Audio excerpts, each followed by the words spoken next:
This teenager was acquitted on charges of carjacking 2 women in one day. He's headed to jail on charges from another crime. A Fulton County judge sentenced Carlos Twine to 18 months in jail after police say he was found driving a U-Haul with stolen guns and checkbooks inside. Now, Fox 5's Aungelique Proctor was in court for today's hearing, and Twine's family asking the judge for leniency since he was just found not guilty of those carjackings.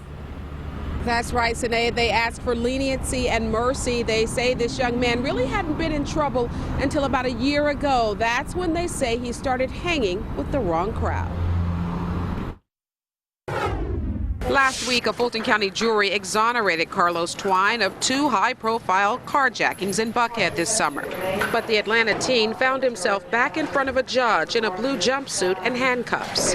This time, it was to plead guilty to 2 unrelated crimes: fleeing and eluding a state trooper earlier this year and driving a U-Haul truck that had 2 stolen guns, 3 stolen checkbooks, and a stolen cell phone inside.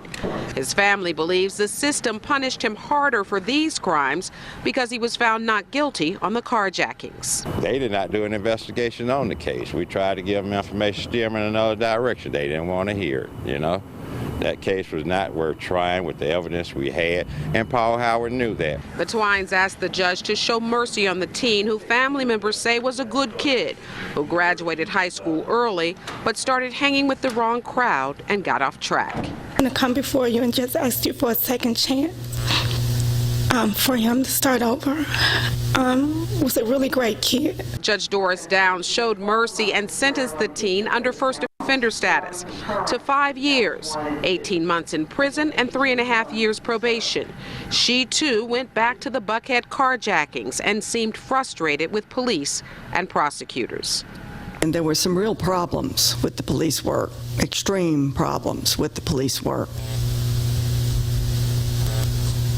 The identifications, there were problems with the identifications.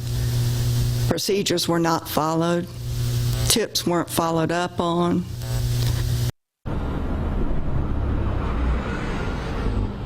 Judge seemed very frustrated. The Twine family actually left here a little disappointed themselves. They had hoped he would get probation only.